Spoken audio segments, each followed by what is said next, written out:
எப்படிலாம் கட்டுக்கதைகளை அள்ளி அள்ளி விடுறது, பொய் பேசுறது, இது மட்டும்தான் திமுகவுக்கு கைவந்த கலை.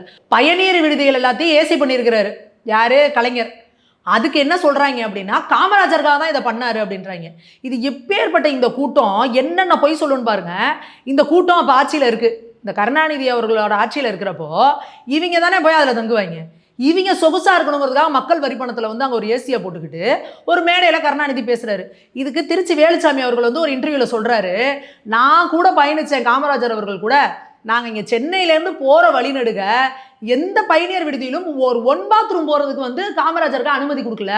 நாங்கள் அங்கே கேட்டப்ப இல்லை, எதுவும் காலி இல்லை, இடம் இல்லைன்னு சொல்லிட்டாங்கன்னா அவர் பதிவு பண்ணுறாரு.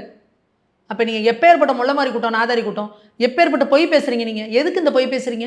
அதை விட பெரிய ஹைலைட் என்னென்னா, நீங்கள் தமிழ்நாட்டை தாண்டி போனீங்கன்னா உங்களை என்னால் காப்பாற்ற முடியாது அப்படின்னு கருணாநிதி சொன்னாராம். யார்கிட்ட? காமராஜர் ஐயா கிட்ட. எப்போ ஓன் புள்ளையவே உன்னால் காப்பாற்ற முடியல, இவர் புள்ளையவே உள்ள தூக்கி போட்டு வாயில் மிச்சாங்களா இல்லையா? அதை சிலையெல்லாம் வச்சு இன்னைக்கு வரைக்கும் பெருமையாக பீத்திட்டு இருக்கீங்களே. அப்போ இவரோட புள்ளையவே கைது பண்ணி உள்ளே கொண்டு போய் வச்சுட்டாங்க. இவர் எப்படி காமராஜரை காப்பாற்றிருப்பாரு?